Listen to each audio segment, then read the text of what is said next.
어머님, 솔직히 말씀드릴게요. 요즘 너무 좁아요. 근처 원룸 괜찮던데. 거기 가서 지내시면 안 돼요? 며느리의 차가운 말에 72세 선희 할머니의 손이 떨립니다. 지금 나더러 나가라는 거냐? 내가 돈 다 내서 산 집인데. 그래도 이젠 저희 집이잖아요. 명의야 어머님이시지만 저희가 사는 곳이니까요. 평생 살던 단독주택을 팔아 전 재산을 쏟아부어 사준 아파트.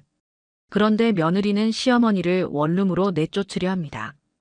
결국 캐리어 하나 들고 고시원으로 쫓겨난 선희. 하지만 그녀의 서랍 속에는 아무도 모르는 서류가 숨겨져 있었습니다. 72세 고선희 할머니가 자신을 쫓아낸 며느리를 완전히 무너뜨린 방법이 너무 소름 돋습니다. 지금 어디서 이 이야기를 듣고 계신가요? 댓글로 알려주시면 감사한 마음으로 인사드리겠습니다. 구독과 좋아요 버튼으로 응원해주시면 더 많은 사연을 전해드릴 큰 힘이 됩니다. 남편을 잃은 지 1년이 지났습니다. 고선희는 이제 72살이었죠. 35년간 교단에 섰던 그녀는 정년 후 남편과 함께 단독주택에서 조용히 살아왔습니다. 정갈한 마당, 손수 가꾼 국화, 그리고 남편이 남긴 책들이 가득한 서재. 그곳이 선희의 전부였습니다. 어느 토요일 오후 초인종이 울렸습니다. 문을 여니 아들 박진우가 서 있었습니다. 44세 진우는 언제나 씩씩했는데 오늘은 어깨가 축 처져 있었습니다. 그 옆엔 며느리 이다연이 눈을 붉힌 채 서 있었죠. 엄마 들어가도 돼요? 선희는 황급히 문을 열어주었습니다. 거실 소파에 앉은 진우는 한참 동안 말을 잇지 못했습니다. 다연이 먼저 입을 열었어요. 어머님, 저희가 사업이 완전히 망했어요. 진우가 고개를 숙이며 떨리는 목소리로 말했습니다. 식자재 유통사업 거래처가 부도나면서 연쇄로 꼬였어요. 보증금도 날리고 대출도 못 갚아서. 선희는 가슴이 철렁 내려앉았습니다. 아들이 사업을 시작한다고 했을 때 조금 불안하긴 했지만 응원했었죠. 그런데 이렇게 될 줄은 몰랐습니다. 지금 어디 살고 있니? 월세 계약이 다음 달에 끝나요. 연장도 못할 것 같아요. 집주인이 나가라고. 다연이 눈물을 닦으며 말했습니다. 어머님, 저희랑 같이 살면 안 될까요? 정말 잘 모실게요. 돈도 아끼고 가족끼리 의지하면서 살면 되잖아요. 선희는 창밖을 바라봤습니다. 남편과 함께 심은 감나무가 보였어요. 이 집은 그녀에게 추억이었고 남은 인생의 안식처였습니다. 하지만 아들이 무너지는 모습을 지켜만 볼 수는 없었어요. 그래, 가족이 어려울 땐 도와야지. 진우의 얼굴이 환해졌습니다. 다연은 선희의 손을 꼭 잡았어요. 어머님, 정말 감사합니다. 진짜 효도할게요. 며칠 후 선희는 단독주택을 내놓았습니다. 다행히 좋은 가격에 팔렸죠. 그 돈으로 신축 아파트를 알아봤습니다. 진우 부부가 고른 아파트는 방 3개짜리 중형 평수였어요. 계약금과 중도금, 잔금까지 거의 전액을 선희가 부담했습니다. 계약 당일 부동산에서 진우가 말했습니다. 엄마, 명의는 같이 올릴까요? 그때 선희는 조 변호사를 떠올렸습니다. 남편의 대학 친구이자 평생 법률 자문을 해주던 인물이었죠. 계약 전날 밤 조 변호사가 조용히 말했던 게 기억났습니다. 여사님, 명의는 단독으로 두시는 게 좋습니다. 만약을 위해서요. 만약이요? 사람 일은 모르는 겁니다. 나중에 필요하면 증여도 할 수 있지만 처음부터 공동 명의로 하면 되돌리기 어렵습니다. 선희는 그 말을 따르기로 했습니다. 아니다. 엄마 명의로 할게. 나중에 내 형편 나아지면 그때 생각하자. 다연의 표정이 살짝 굳었지만 금방 웃으며 말했습니다. 어머님이 결정하신 거면 그렇게 하죠. 어차피 한 가족인데요. 등기는 고선희 단독 명의로 완료되었습니다. 조 변호사는 추가로 신탁 계약서와 계좌보호 위임장까지 작성해 두었죠. 선희는 그 서류들을 서랍 깊숙이 넣어두었습니다. 이제 가족이 다시 시작이구나. 이사날 선희는 짐을 풀며 혼잣말을 했습니다. 하지만 그녀는 아직 몰랐습니다. 이 선택이 어떤 결과를 가져올지를요. 입주 첫날 이사짐을 다 풀고 나자 다연이 환하게 웃으며 말했습니다. 어머님, 이제 진짜 한 가족이에요. 앞으로 행복하게 살아요. 선희는 그 말이 진심이라고 믿었습니다. 새 보금자리에서 아들 부부와 함께 살아간다는 것, 그게 나쁘지 않다고 생각했죠. 남편을 잃고 혼자였던 시간들이 너무 외로웠으니까요. 하지만 변화는 생각보다 빨리 찾아왔습니다. 입주 일주일째 되던 날, 선희가 빨래를 돌리고 있었습니다. 예전부터 해오던 방식대로 세탁기에 세제를 넣고 표준 코스를 선택했죠. 그때 다연이 다가왔습니다. 어머님, 그렇게 돌리시면 안 돼요. 응? 왜? 요즘은 울 코스로 해야죠. 그렇게 빨래하면 옷 다 상해요. 제가 할게요. 다연은 선희의 손에서 세제를 빼앗듯 가져갔습니다. 선희는 멍하니 서 있다가 조용히 물러났어요. 그래, 요즘 세탁기는 기능이 많으니까. 이틀 후, 선희가 저녁 준비를 하고 있었습니다. 냄비에 된장찌개를 끓이며 국자로 간을 보고 있었죠. 다연이 부엌으로 들어오더니 말했습니다. 어머님, 냄비 그렇게 긁으시면 안 돼요. 코팅 냄비는 나무 국자 써야 해요. 쇠국자 쓰면 스크래치 나요. 이런 거 모르시면 어떡해요. 다연의 목소리는 부드러웠지만 그 안에 담긴 뉘앙스는 날카로웠습니다. 마치 이것도 모르세요? 라고 묻는 것 같았어요. 선희는 국자를 내려놓았습니다. 그래, 미안하다. 몰랐네. 괜찮아요. 다음부턴 조심하세요. 다연은 웃으며 나갔지만 선희의 가슴엔 작은 가시가 박힌 느낌이었습니다. 주말이었습니다. 선희는 새벽부터 일어나 김치를 담갔어요. 전직 교사였지만 손맛 하나는 자신 있었습니다. 남편이 살아계실 때 늘 칭찬하던 배추김치였죠. 오후에 김치통을 냉장고에 넣으려는데 다연이 황급히 다가왔습니다. 어머님, 그거 냉장고에 넣지 마세요. 왜? 김치는 냉장고에 넣어야지. 이런 건 냄새가 너무 강해서 다른 음식에 다 배요. 베란다에 두세요. 하지만 베란다는 너무 더운데. 어머님, 요즘은 다들 그렇게 해요. 제 말 좀 들어주세요. 선희는 결국 김치통을 들고 베란다로 향했습니다. 무거운 통을 들고 좁은 베란다 구석에 놓으며 한숨이 나왔어요. 내가 담근 김치도 마음대로 못 넣는구나. 저녁 식탁. 진우가 회사에서 돌아와 밥을 먹고 있었습니다. 선희가 반찬을 내오며 말했어요. 진우야, 오늘 김치 담갔는데 먹어볼래? 아, 네. 감사합니다.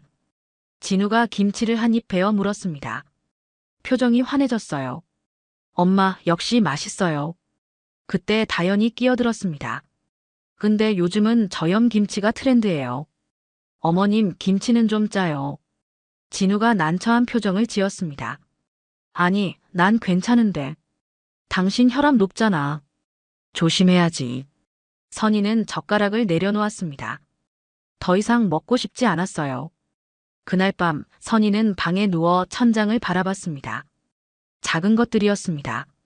빨래, 냄비, 김치. 하나하나는 별것 아닌 것 같았지만 쌓이고 쌓이니 숨이 막혔어요. 내가 뭘 잘못한 걸까? 며칠 후 선희가 거실 청소를 하고 있었습니다. 진공 청소기를 밀며 소파 밑을 청소하는데 다연이 지나가다 말했습니다. 어머님, 청소기는 제가 할게요. 어머님은 그냥 쉬세요. 얼핏 들으면 배려하는 말 같았지만 선희는 느낄 수 있었습니다. 당신이 하면 제대로 안 될 것 같으니 내가 할게요라는 의미였죠. 선희는 청소기 손잡이를 놓았습니다. 그래, 알았다. 방으로 돌아온 선희는 창밖을 바라봤습니다. 예전 단독주택의 마당이 그리웠어요. 그곳에서는 아무도 뭐라 하지 않았습니다. 김치를 담그든 빨래를 하든 청소를 하든 모두 자유로웠죠. 그날 저녁 진우는 신문만 보고 있었습니다. 선희가 조용히 물었어요. 진우야, 엄마가 뭐 불편하게 한 거 있니? 아니요, 왜요? 다연이가 자꾸 엄마한테 이것저것 고치라고 하는 것 같아서. 진우는 신문을 내려놓지 않았습니다. 아, 그냥 요즘 방식이 그런가 봐요. 신경 쓰지 마세요. 선희는 더 이상 말하지 않았습니다. 아들도 며느리도 이제 자신의 편이 아닌 것 같았어요. 그날 밤 선희는 서랍을 열었습니다. 아파트 계약서 사본이 놓여 있었죠. 명의란에는 또박또박 고선이라고 적혀 있었습니다. 그녀는 손으로 그 이름을 쓰다듬었습니다. 아직은 내 이름이 여기 있구나. 하지만 그녀는 알지 못했습니다. 며느리의 미소 뒤에 숨겨진 진짜 속마음을요. 그리고 며칠 후 다연의 입에서 더 충격적인 말이 나오게 됩니다. 입주한 지 한 달이 지났습니다. 선희는 점점 더 집안에서 작아지고 있었어요. 아침에 일어나면 며느리 눈치를 보고 밥을 하면 간이 맞는지 전전긍긍했습니다. 청소를 해도 빨래를 해도 늘 뭔가 틀렸다는 말을 들었죠. 어느 목요일 저녁이었습니다. 선희가 저녁 식사를 준비하고 있었어요. 오늘은 아들이 좋아하는 갈비찜을 만들었습니다. 압력솥 뚜껑을 열자 김이 모락모락 올라왔죠. 진우야, 밥 먹어라. 네, 엄마. 식탁에 둘러앉았습니다. 진우가 갈비를 한 점 집어먹으며 엄지를 치켜 세웠어요. 역시 엄마 손맛이에요. 선희는 그 말에 잠시 미소를 지었습니다. 하지만 다연은 젓가락을 놓으며 말했어요. 근데 어머님, 요즘 주방 쓰실 때 환기 좀 시켜주세요. 냄새가 거실까지 다 배요. 아, 미안하다. 다음부턴 창문 열게. 그리고 설거지할 때도 물 너무 많이 쓰시는 것 같아요. 요즘 수도세가 장난 아니거든요. 선희는 고개를 끄덕였습니다. 더 이상 먹고 싶지 않았지만 억지로 밥 한 숟가락을 떠넣었어요. 식사가 끝나고 선희가 설거지를 하고 있었습니다. 다연이 부엌으로 들어와 팔짱을 끼고 서 있었죠. 어머님. 솔직히 말씀드려도 될까요? 선희는 설거지하던 손을 멈췄습니다. 다연의 목소리가 평소와 달랐어요. 더 차갑고 더 단호했습니다. 요즘 너무 좁아요. 뭐가? 이 집이요. 어머님까지 계시니까 저희가 숨 쉴 공간이 없어요. 선희는 천천히 다연을 바라봤습니다. 며느리의 얼굴에는 미소가 없었어요. 진우도 재택근무 많이 하는데 방이 부족하잖아요. 애도 곧 중학생 되면 공부방 필요하고요. 그래서 어머님 근처에 원룸 괜찮은 데 있던데요. 거기 잠시 계시면 어떨까요? 선희의 손이 떨렸습니다. 설거지통 안에서 물이 뚝뚝 떨어졌어요. 지금 나더러 나가라 이거냐? 그런 뜻 아니에요. 다연은 여전히 담담하게 말했습니다. 서로 편하자는 거예요. 어머님도 눈치 보이시잖아요. 저희도 불편하고요. 선희는 젓가락을 꽉 쥐었습니다. 손등에 핏줄이 붉어졌어요. 내가 돈 다 내서 산 집인데. 그래도 이젠 저희가 사는 집이잖아요. 명의야 어머님이시지만 실제로 생활하는 건 저희니까요. 다연아, 너 지금 무슨 소리 하는 거니? 현실적인 얘기예요, 어머님. 원룸도 괜찮은 데 많아요. 월세는 저희가 낼게요. 선희는 고개를 저었습니다. 믿을 수가 없었어요. 내가 평생 살던 집 팔아서 이 집 샀는데 너희가 어려울 때 도와줬는데. 그건 감사하죠. 근데 그거랑 이거랑은 별개예요. 다연은 팔짱을 풀고 냉장고로 가서 물을 따라 마셨습니다. 그리고 돌아서며 마지막 한마디를 던졌어요. 어머님도 생각해보세요. 이렇게 사는 게 서로한테 좋은 건지. 선희는 혼자 부엌에 남겨졌습니다. 싱크대를 붙잡고 서 있는데 눈물이 흘러내렸어요. 손등으로 눈물을 닦았지만 계속 흘러나왔습니다. 거실에서는 진우와 다연이 대화하는 소리가 들렸어요. 여보, 엄마한테 그렇게까지 말해야 돼? 당신은 맨날 신문만 보면서 모르는 척 하잖아. 누가 이 얘기를 꺼내야 하는데. 그래도 당신 엄마 때문에 우리가 얼마나 불편한지 알아. 친구들 초대도 못하고 애 교육도 제대로 못 시키고. 이건 우리 인생이야, 당신. 진우는 대답하지 않았습니다. 그날 밤 선희는 잠들지 못했습니다. 천장을 보며 눈물을 흘렸어요. 평생 교사로 살면서 수많은 학생들을 가르쳤지만 정작 자기 가족 앞에서는 무력했습니다. 내가 뭘 잘못했을까? 너무 많이 베푼 걸까? 아니면 너무 쉽게 내어준 걸까? 새벽 3시, 선희는 서랍을 열었습니다. 아파트 계약서와 함께 조 변호사가 건네준 명함이 들어있었어요. 명함 뒷면에는 손글씨로 이렇게 적혀 있었습니다. 필요하시면 언제든 연락 주십시오. 조 변호사. 선희는 명함을 오랫동안 바라봤습니다. 하지만 아직 전화를 걸지는 않았어요. 혹시 모든 게 오해일 수도 있고 며느리가 마음을 돌릴 수도 있다고 생각했으니까요. 하지만 다음 날 아침, 선희의 방문 앞에 부동산 전단지가 놓여 있었습니다. 원룸 매물이 빨간 펜으로 동그라미 쳐져 있었죠. 그제야 선희는 깨달았습니다. 이건 일시적인 감정이 아니었어요. 며느리는 진심으로 자신을 내보내고 싶었던 거죠. 선희는 전단지를 집어들고 거실로 나갔습니다. 다연이 소파에 앉아 커피를 마시고 있었어요. 이게 뭐냐? 보시면 아시잖아요. 좋은 매물 있길래 표시해뒀어요. 내가 정말 나가야 하는 거냐? 다연은 커피잔을 내려놓고 선희를 똑바로 쳐다봤습니다. 어머님, 저도 참을 만큼 참았어요. 솔직히 말씀드리면 이 집은 이제 저희 집이에요. 어머님 명의라는 건 알지만 실질적으로는 우리가 관리하고 우리가 살아가는 공간이잖아요. 선희는 전단지를 구겨 쥐었습니다. 알았다. 내가 나갈게. 어머님. 됐어. 더 이상 말하지 마라. 선희는 방으로 돌아가 문을 닫았습니다. 그리고 조용히 캐리어를 꺼냈어요. 하지만 선희는 결심했습니다. 이제 더 이상 참지 않기로요. 이틀 후 토요일 아침이었습니다. 선희는 새벽부터 짐을 쌌어요. 많지 않았습니다. 옷가지 몇 벌, 화장품, 그리고 남편의 사진 한 장. 캐리어 하나에 다 들어갔죠. 거실로 나오자 진우가 식탁에 앉아 있었습니다. 커피잔을 두 손으로 감싼 채 고개를 숙이고 있었어요. 엄마. 됐어. 말하지 마. 선희는 현관으로 향했습니다. 신발을 신으려는데 진우가 다가왔어요. 엄마, 미안해요. 제가 못나서.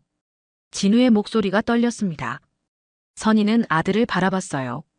44의 아들은 여전히 어린아이처럼 보였습니다. 진우야. 네, 엄마. 내가 행복하면 그걸로 됐어.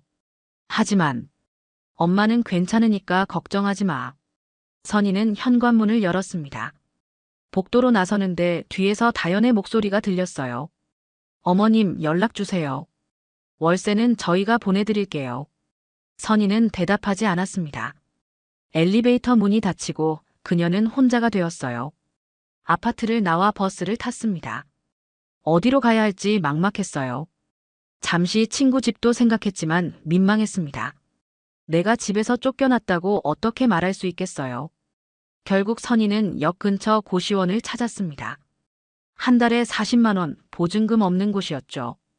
좁은 방 하나에 화장실이 딸려 있었어요. 창문은 작았고 햇빛도 잘 들지 않았습니다. 여기 할게요. 네, 고객님. 신분증 주세요. 관리인은 선희를 힐끗 쳐다봤습니다. 70이 넘은 할머니가 고시원에 들어오는 건 흔한 일이 아니었으니까요. 짐을 풀었습니다. 캐리어를 열고 옷가지를 서랍에 넣는데 손이 자꾸 멈췄어요. 남편 사진을 책상 위에 놓으며 중얼거렸습니다. 여보, 내가 이렇게 살 줄 알았어요? 사진 속 남편은 웃고 있었습니다. 선희는 사진을 쓰다듬으며 눈물을 훔쳤어요. 저녁이 되었습니다. 배는 고팠지만 밥을 먹을 기운이 없었어요. 편의점에서 삼각김밥 하나를 사서 방으로 돌아왔습니다. 침대에 앉아 김밥을 한 입 베어 물었습니다. 목이 메었어요. 억지로 삼키고 물을 마셨습니다. 창밖을 보니 네온 사인이 깜빡이고 있었어요. 노래방, 찜질방, PC방. 이곳은 선희가 평생 살아온 세상과 달랐습니다. 그날 밤 선희는 서랍을 열었습니다. 캐리어 밑바닥에 넣어뒀던 서류 봉투를 꺼냈어요. 아파트 계약서 원본, 등기권리증, 그리고 조 변호사가 작성해준 신탁 문서.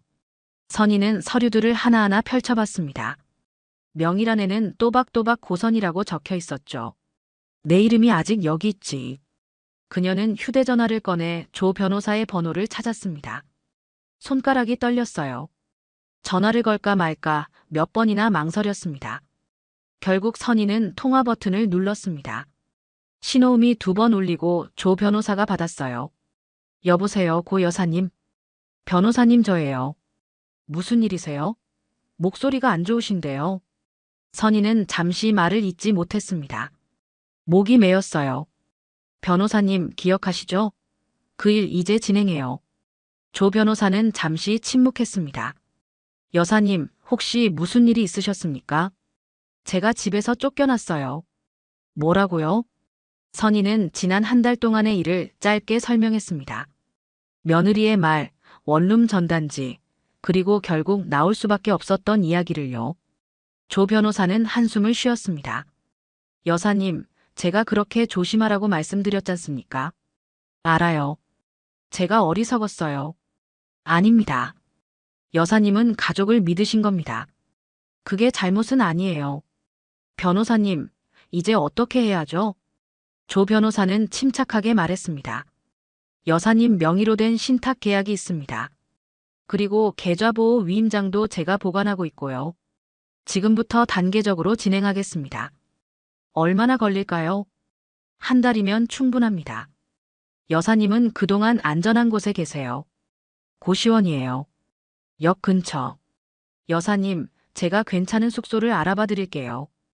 고시원은 너무 열악합니다. 아니에요. 여기서도 괜찮아요. 돈도 아껴야 하니까.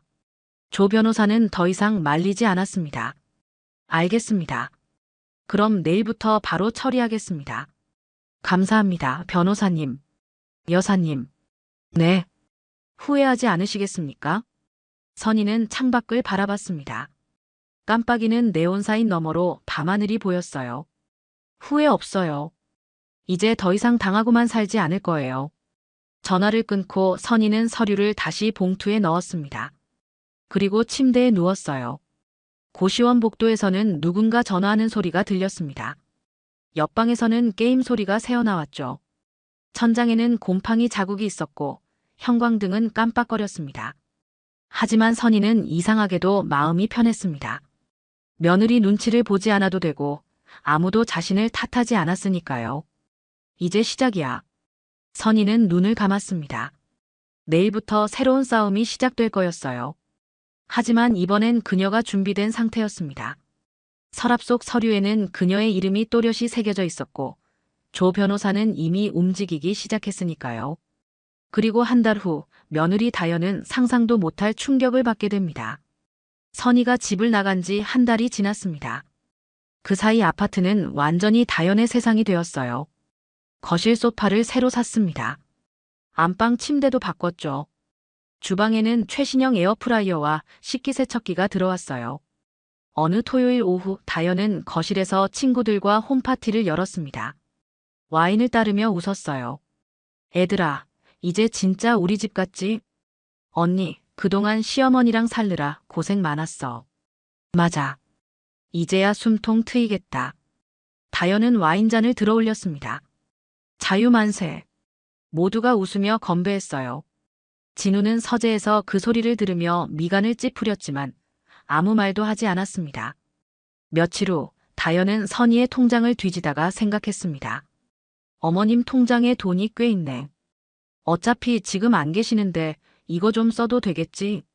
다연은 선희의 통장과 도장을 몰래 가지고 은행을 찾아갔어요. 여기 명의자 본인 아니신데요? 시어머니세요. 연세가 많으셔서 제가 대신 처리하는 거예요. 이것 좀 봐주세요. 다연은 가족관계 증명서와 위임장을 위조해서 가져왔습니다. 은행원은 서류를 확인하고 자동이체를 변경해줬어요. 그리고 다연은 선희 계좌에서 100만 원을 인출했죠. 이 정도는 괜찮겠지. 어차피 우리 집 관리비도 나가는 거고. 집으로 돌아온 다연은 뿌듯해했습니다. 하지만 그녀는 몰랐어요. 선희가 이미 그 계좌에 외부 변경 및 인출 즉시 통보 설정을 해뒀다는 것을요. 그날 오후 조 변호사의 사무실로 알림이 왔습니다. 고선희 명의 계좌, 무단 인출 및 자동이체 정보 외부 변경 감지. 조 변호사는 즉시 선희에게 전화를 걸었어요. 여사님, 계좌에서 100만 원이 인출됐고 자동이체 정보도 외부에서 변경됐습니다. 승인하신 적 있으세요? 아니요, 전혀요. 누가 했는지 확인해보니 며느님이시네요. 위조된 위임장을 사용했습니다. 선희는 침대에 앉아 한숨을 쉬었습니다. 역시 그렇군요. 여사님, 이건 명의도용이고 위조입니다. 본인 동의 없이 금융정보를 변경하고 돈까지 인출한 거니까요. 그럼 어떻게 해야 하죠? 제가 즉시 금융기관에 신고 넣겠습니다. 그리고 경찰에도 명의도용 및 사문서 위조로 접수하겠습니다. 그렇게 해주세요. 조 변호사는 바로 움직였습니다. 은행에 연락해 계좌 변경을 취소했고 경찰서에 계좌 무단 인출 및 사문서 위조로 신고를 넣었어요. 이틀 후 다연에게 경찰서에서 연락이 왔습니다. 여보세요, 이다연 씨 맞으십니까? 네, 맞는데요. 경찰서입니다. 사문서 위조 및 명의도용 건으로 조사가 필요합니다. 출석 요구서를 발송했으니 확인 부탁드립니다. 다연의 얼굴이 하얗게 질렸습니다. 사문서 위조요? 저 그런 거 안 했는데요. 고선의 씨명의 계좌에서 위조 위임장으로 100만 원을 인출하셨죠. 본인 동의 없이 금융정보를 바꾸고 돈을 빼내는 건 범죄입니다. 아니, 그냥 시어머니 돈 좀 쓴 건데 가족끼리. 가족이라도 본인 동의 없이 하면 범죄입니다. 다음 주 화요일까지 출석해 주세요. 전화가 끊어졌습니다. 다연은 멍하니 서 있었어요. 진우가 퇴근하자마자 다연이 소리쳤습니다. 당신, 이거 뭐야? 경찰서에서 연락 왔어. 뭐? 무슨 일인데? 내가 어머니 돈 좀 썼다고 사문서 위조래. 진우는 서류를 받아 읽어봤습니다. 표정이 굳었어요. 여보, 엄마한테 허락받고 쓴 거야? 그냥 어차피 시어머니 돈이고 우리 집인데 좀 쓰면 어때? 좀 쓰면 어때? 이건 범죄야. 위조 위임장까지 만들었다고. 범죄라니. 가족끼리 돈 좀 쓴 건데. 진우는 머리를 감싸 쥐었습니다. 당신 엄마한테 전화라도 해봐. 사정해야지. 다연은 떨리는 손으로 선희에게 전화를 걸었습니다. 신호음이 울리고 선희가 받았어요. 여보세요. 어머님 저예요. 다연이요. 무슨 일이야? 목소리가 차가웠습니다. 예전에 따뜻한 시어머니가 아니었어요. 어머님, 그게 제가 실수를 했어요. 실수? 통장에서 돈 좀 썼는데 어머님께 말씀 안 드리고요. 그게 경찰한테 신고됐대요. 선희는 한동안 말이 없었습니다. 어머님, 제발요. 신고 취소해 주세요. 제가 정말 잘못했어요. 다연아. 네, 어머님. 그 돈으로 뭐 샀어? 다연은 말을 더듬었습니다. 그게 소파랑 가전제품이요. 내가 쫓겨나고 한 달 만에 내 돈으로 집 꾸민 거구나. 죄송해요, 어머님. 진짜 잘못했어요. 선희는 천천히 말했습니다. 다연아, 날 쫓아낼 때는 생각 없었지. 원룸 가라고 할 때는. 그건 제가 정말 미쳤었어요. 어머님, 한 번만요. 나도 한 번만 봐달라고 했어. 집에서 쫓겨날 때. 그때 내가 뭐라고 했지? 다연은 대답하지 못했습니다. 서로 편하자고 했잖아. 이제 나도 편하게 살고 싶구나. 어머님. 선희는 전화를 끊었습니다. 다연은 바닥에 주저앉아 울었어요. 진우가 다가와 아내를 일으켰습니다. 여보, 이제 어떡해. 당신 엄마가 미쳤어. 고작 100만 원 가지고 경찰까지 부르다니. 당신이 잘못한 거잖아. 당신은 맨날 엄마 편만 들어. 진우는 고개를 저었습니다. 나도 엄마 편이 아니야. 그냥 당신이 너무 심했어. 뭐? 엄마를 쫓아낸 것도, 엄마 돈 쓴 것도 전부 당신이야. 난 그냥 보기만 했지. 다연은 남편을 노려봤습니다. 그럼 당신은 뭔데? 아무 말도 안 하고 신문만 봤잖아. 내가 뭐라고 해도 당신은 안 들었잖아. 두 사람은 서로를 바라봤습니다. 그 사이에 균열이 생기기 시작했어요. 그날 밤 다연은 침대에 누워 천장을 바라봤습니다. 경찰 조사, 사문서 위조, 명의도용. 이 단어들이 머릿속을 맴돌았어요. 이럴 줄 알았으면 그냥 참고 살 걸. 하지만 이미 늦었습니다. 선희는 더 이상 물러서지 않을 거였어요. 다음 날 다연은 변호사 사무실을 찾아갔습니다. 상담을 받았지만 답은 명확했어요. 본인 동의 없이 돈을 인출하고 위조 서류까지 사용했다면 처벌 가능성이 높습니다. 그럼 어떻게 해야 해요? 고소인이 합의해주면 선처될 수 있습니다. 하지만 상대방이 원하지 않으면. 변호사는 말을 흐렸습니다. 다연은 사무실을 나와 거리를 걸었어요. 하늘이 무너지는 것 같았습니다. 내가 왜 그랬을까? 100만 원 때문에 인생이 망가지다니. 하지만 더 무서운 건 따로 있었습니다. 선희가 아직 숨겨둔 카드가 남아있다는 거였죠. 그날 저녁 조 변호사는 선희에게 전화를 걸었습니다. 여사님, 다음 단계로 넘어가도 되겠습니까? 네, 진행하세요. 명도 신청 들어갑니다. 일주일 후면 결과가 나올 겁니다. 선희는 고시원 창밖을 바라봤습니다. 감사합니다, 변호사님.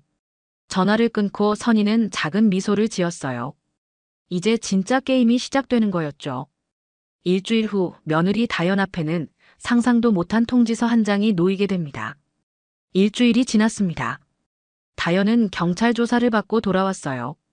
변호사는 합의를 권했지만 선희는 응하지 않았습니다. 다연은 매일 불안에 떨며 지냈죠. 어느 목요일 오후였습니다. 다연이 집에서 드라마를 보고 있을 때 초인종이 울렸어요. 택배입니다. 문을 여니 등기우편 배달원이 서 있었습니다. 서류 봉투를 건네받고 문을 닫았어요. 봉투를 뜯어보니 법원 도장이 찍힌 서류였습니다. 제목을 보는 순간 다연의 얼굴이 하얗게 질렸어요. 명도 결정 통지서. 다연은 손이 떨려 서류를 제대로 읽을 수가 없었습니다. 겨우 정신을 차리고 내용을 확인했어요. 본 주택은 소유주 고선희의 단독 명의이며 점유자 박진우, 이다연은 소유주의 명령에 따라 즉시 퇴거하라. 퇴거 기한 통지 후 3일 이내. 다연은 소파에 주저앉았습니다. 손에 든 서류가 바닥에 떨어졌어요. 퇴거라니 우리가 쫓겨난다고. 다연은 휴대전화를 꺼내 진우에게 전화를 걸었어요. 떨리는 목소리로 말했습니다. 여보, 큰일 났어. 명도 통지서 왔어. 뭐? 3일 안에 집에서 나가래. 진우는 회사에서 급히 나왔습니다. 1시간 후 집에 도착해 서류를 확인했어요. 엄마가 이렇게까지. 다연이 소리쳤습니다. 당신 엄마 미쳤어. 우릴 이렇게 쫓아낼 거야? 당신이 엄마 돈 쓴 것 때문이잖아. 그게 이렇게까지 할 일이야? 두 사람은 그날 밤 잠을 이루지 못했습니다. 변호사에게 연락했지만 답은 명확했어요. 소유주 명의이고 법원 결정이 난 이상 어쩔 수 없습니다.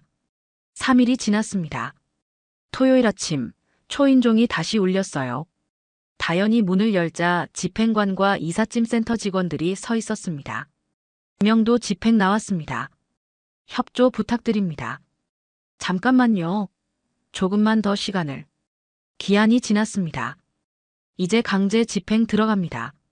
직원들이 집 안으로 들어와 짐을 박스에 담기 시작했어요. 새로 산 소파, 가전제품, 옷가지들이 하나둘씩 밖으로 나갔습니다.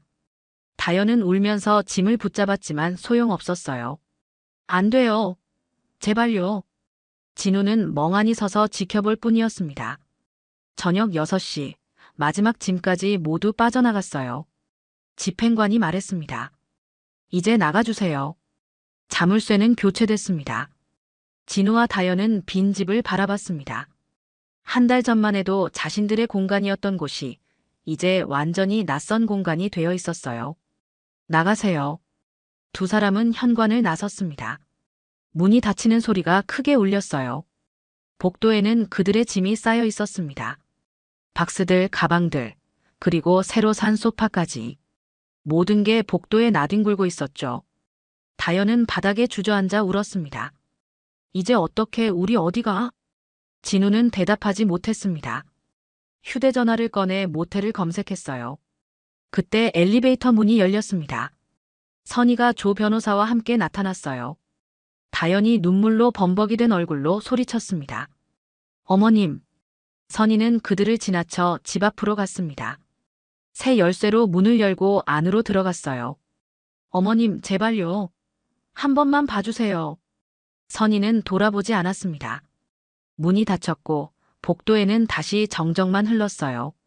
진우가 어머니를 쫓아가 문을 두드렸습니다. 엄마, 나 진우야. 문 좀 열어줘. 안에서 선희의 목소리가 들렸습니다.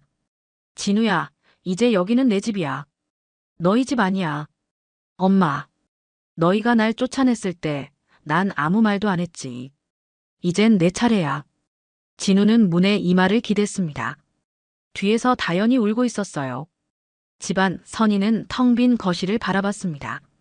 창문을 열자 저녁 바람이 들어왔어요. 조 변호사가 조용히 말했습니다. 힘드셨죠, 여사님. 선희는 고개를 저었습니다. 아니에요. 이제야 숨통이 트여요. 그녀는 창밖을 바라보며 작은 미소를 지었습니다. 하지만 진우와 다연의 비극은 아직 끝나지 않았습니다. 집에서 쫓겨난 진우와 다연은 근처 모텔에 짐을 풀었습니다. 좁은 방 하나에 박스들이 쌓여 있었어요. 새로 산 소파는 복도에 버려졌고 가전제품들은 먼지를 뒤집어 쓴 채 방구석에 놓여 있었죠. 첫날 밤 다연은 잠들지 못했습니다. 천장을 보며 눈물만 흘렸어요. 이제 어떡하지? 우리 정말 망한 거야. 진우는 대답하지 않았습니다. 그도 멍하니 창밖만 바라봤죠. 다음 날 아침 다연은 결심했습니다. 여보, 어머님한테 가자. 뭐? 무릎 꿇고 빌어. 다시 들어갈 수 있게 해달라고. 진우는 고개를 저었습니다. 소용없어. 엄마 표정 봤잖아. 그래도 가야 돼. 이렇게 계속 모텔에서 살 수는 없잖아. 결국 두 사람은 선희를 찾아가기로 했습니다. 하지만 아파트는 이미 들어갈 수 없었어요. 고시원 주소를 알아내 그곳으로 향했습니다. 그날 저녁 비가 내리기 시작했습니다. 빗속을 뚫고 진우와 다연은 선희의 고시원 앞에 도착했어요. 초인종을 눌렀습니다. 한참 후 문이 열렸어요. 선희가 문틈으로 얼굴을 내밀었습니다. 엄마. 진우의 목소리가 떨렸습니다. 선희는 아들을 바라봤지만 표정은 차갑게 굳어 있었어요. 무슨 일이야? 엄마 잘못했어. 제발 집만 돌려줘. 진우는 그 자리에 무릎을 꿇었습니다. 비에 젖은 바지가 바닥에 닿았어요. 엄마 제발. 우리 갈 데가 없어. 다연도 옆에 무릎을 꿇었습니다. 눈물과 빗물이 뒤섞여 얼굴을 타고 흘러내렸어요. 어머님, 제가 잘못했어요. 진짜 반성해요. 한 번만 용서해 주세요. 선희는 그들을 내려다봤습니다. 비에 젖어 무릎 꿇은 아들과 며느리. 예전 같았으면 가슴이 찢어지듯 아팠을 거예요.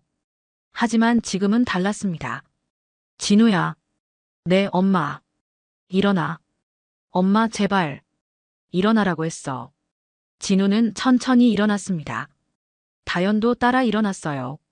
선희는 문을 더 열고 복도로 나왔습니다. 그리고 아들을 똑바로 쳐다봤어요. 진우야, 엄마가 너희한테 뭘 잘못했니? 아무것도요. 내가 집을 팔아 너희 살렸지. 내 전 재산을 쏟아부어 아파트를 샀어. 그런데 너희가 날 내쫓았잖아. 진우는 고개를 숙였습니다. 죄송해요, 엄마. 미안하다는 말로 다 되는 거야? 내가 고시원에서 한 달 동안 어떻게 살았는지 알아. 엄마. 좁은 방에서 곰팡이 냄새 맡으면서 편의점 김밥 먹으면서 살았어. 그게 엄마 인생이었어. 다연이 끼어들었습니다. 어머님, 정말 반성해요. 다시는 그런 짓 안 할게요. 선희는 다연을 바라봤습니다. 반성? 네, 어머님. 다연아, 반성은 돈처럼 흘러가는 거야. 네. 지금은 절박해서 반성한다고 하지. 근데 다시 집 들어가면 또 똑같이 할 거야. 아니에요. 진짜 달라질게요. 선희는 고개를 저었습니다. 용서는 마음에서 시작되는 거야. 근데 신뢰는 다시 살 수가 없어. 너희는 내 신뢰를 다 깨버렸어. 진우가 다시 무릎을 꿇으려 했습니다. 엄마, 제발. 일어나. 더 이상 무릎 꿇지 마. 엄마. 선희는 문 쪽으로 돌아섰습니다. 진우야, 넌 내 아들이야. 그건 변하지 않아. 근데 이젠 각자 살아야 해.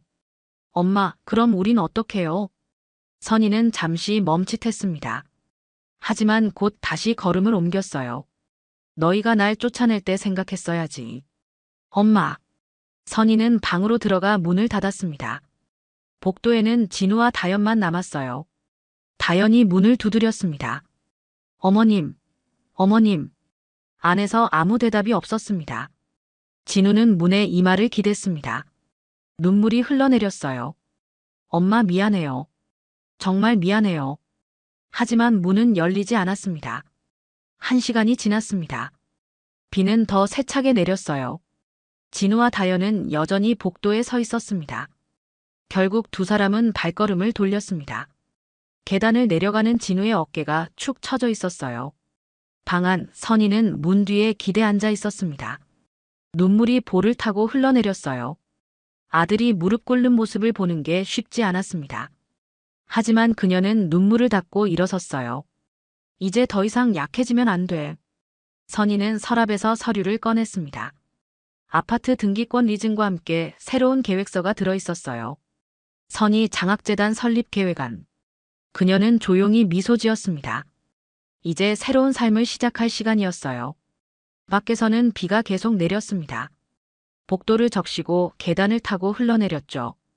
진우와 다현은 빗속을 걸으며 모텔로 돌아갔습니다. 두 사람 모두 말이 없었어요.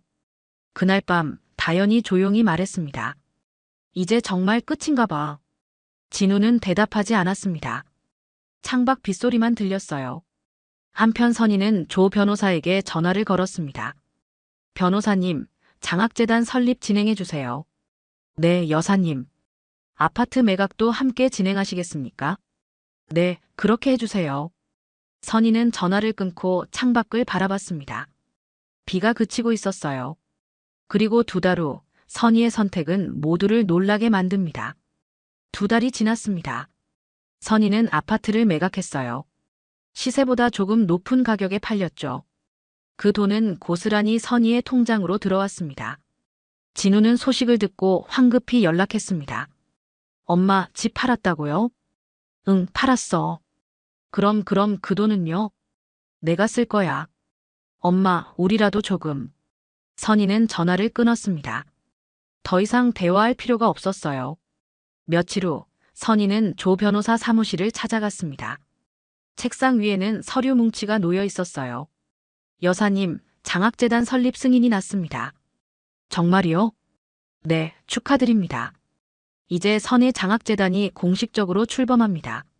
선희는 서류를 받아들었습니다. 손이 떨렸어요. 변호사님 고맙습니다. 제가 뭘 했습니까? 여사님이 하신 겁니다. 선희는 재단 운영 방침을 정했습니다. 가정에서 버림받았거나 경제적으로 어려운 청년들에게 학비를 지원하는 거였어요. 가족에게 상처받은 아이들에게 희망을 주고 싶어요. 조 변호사는 고개를 끄덕였습니다. 좋은 뜻입니다, 여사님. 한 달 후 지역 뉴스에서 선희를 인터뷰하러 왔습니다. 작은 사무실에서 촬영이 진행됐어요. 기자가 물었습니다. 여사님, 왜 이런 재단을 만들게 되셨나요? 선희는 잠시 생각하다 입을 열었습니다. 저도 가족에게 버림받았거든요. 그 아픔을 아니까 같은 처지의 아이들을 돕고 싶었어요. 구체적으로 어떤 일이 있었나요? 제가 평생 모은 돈으로 집을 사줬어요. 아들이 사업에 실패해서요. 근데 그 아들과 며느리가 저를 집에서 내쫓았죠. 기자의 표정이 굳었습니다. 그런 일이. 하지만 후회는 없어요. 그 경험이 저를 여기까지 이끌었으니까요. 혹시 가족들과 화해하실 생각은 없으세요? 선희는 고개를 저었습니다. 용서는 할 수 있어요.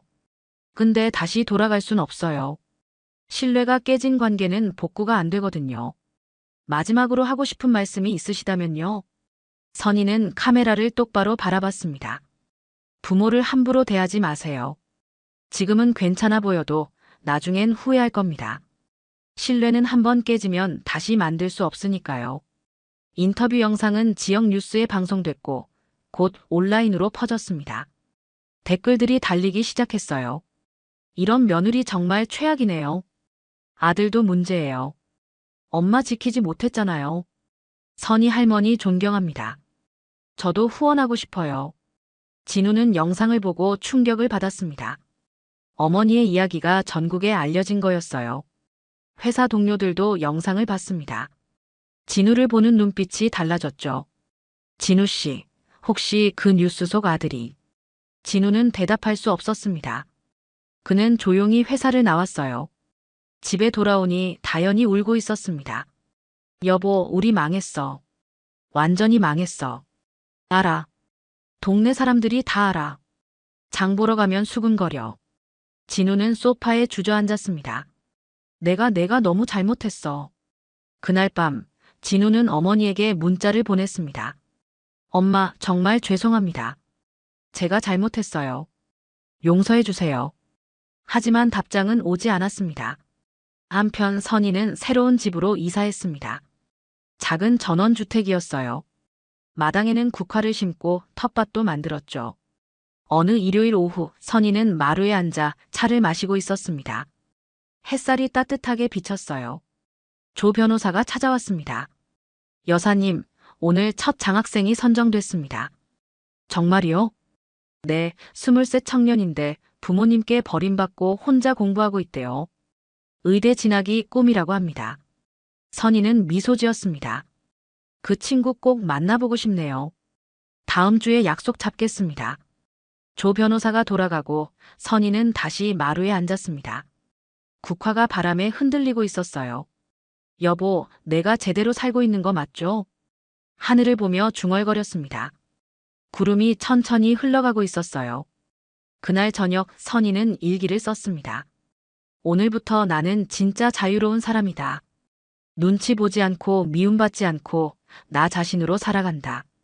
가족은 잃었지만 나를 찾았다. 일기장을 덮고 창밖을 바라봤어요. 노을이 지고 있었습니다. 며칠 후 재단 사무실로 편지 한 통이 도착했습니다. 발신인은 진우였어요. 선희는 편지를 뜯어보지 않았습니다. 그냥 서랍에 넣어뒀죠. 아직은 아니야. 언젠가는 읽을 수도 있을 거예요. 하지만 지금은 아니었습니다. 한 달 후 첫 장학생을 만났습니다. 수줍게 웃는 청년이었어요. 할머니 감사합니다. 덕분에 공부 계속할 수 있어요.